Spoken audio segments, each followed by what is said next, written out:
this video is to help you get started with FXDraw, the mathematics teacher's drawing tool. When you first open FXDraw as a new user, you might feel overwhelmed by the number of buttons available, so in this video we are going to concentrate on the main ones. They include the main drawing tools on the left hand side and the green check mark that you will use to generate your output suited to the container app you have chosen, something like Microsoft Word or Google Docs. The 15 buttons on the left hand side hide far more tools than are initially evident. Most of the buttons have a small down arrow to the right of them. Clicking on the arrow will show you a collection of similar tools hidden under each button. For example, the Line Tool button hides a collection of line-like tools, including a unique matchstick drawing tool. The tools range from something very simple like lines through to the fully featured function grapher, statistical grapher and a Pascal's triangle drawing tool. If you need it, chances are FXDraw contains an ideal tool for the task. To begin your drawing, select a tool from the toolbar and start drawing figures.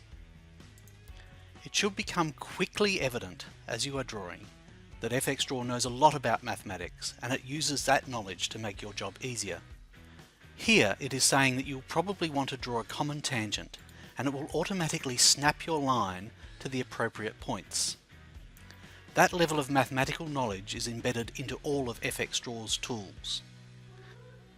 Now we will look at how to edit the properties of a figure, in this case a line. You can edit a line by left clicking on it to select it and then right clicking on it, or by clicking on this small settings button that will appear when the figure is selected. Most figures have comprehensive, mathematically inclined settings. For example, our simple common tangent line can have different markings added to the ends or the middle of the line. You can also show the length of the line, including units, and angled with the line. Different figures have different properties. If I select one of the two circles and edit its properties, you'll notice I can change the center mark of the circle.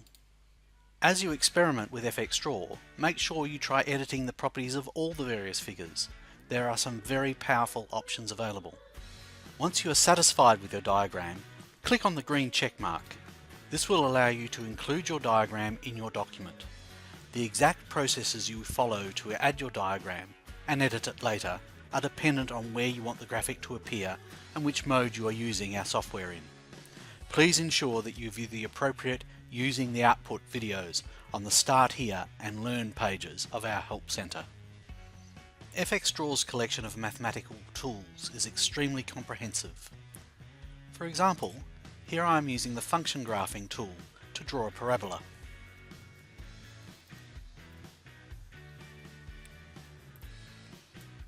Then drawing an integral,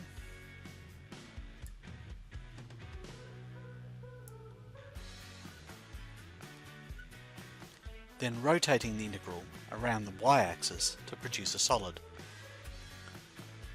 FXDraw can then be used to demonstrate volumes of solids of revolution in a dynamic way. FXDraw is so comprehensive, there is a massive number of features and tools available for you to use, and it can be hard to learn the best way to approach each type of diagram. The How Do I Create box is the best way to gain access to relevant instruction. Enter the type of diagram that you wish to draw, box plots for example, and press enter. FXDraw will search its help information and give you a list of options. The first one is almost always the best. Clicking on this option will send you to a relevant help page and will often give you access to tutorial videos. The How Do I Create box is available on all of our products and is your most efficient way to learn how to use the power of the software. That is all you need to know to get started, but there is obviously a lot more to learn. There is a wealth of information available. All you need to do is start.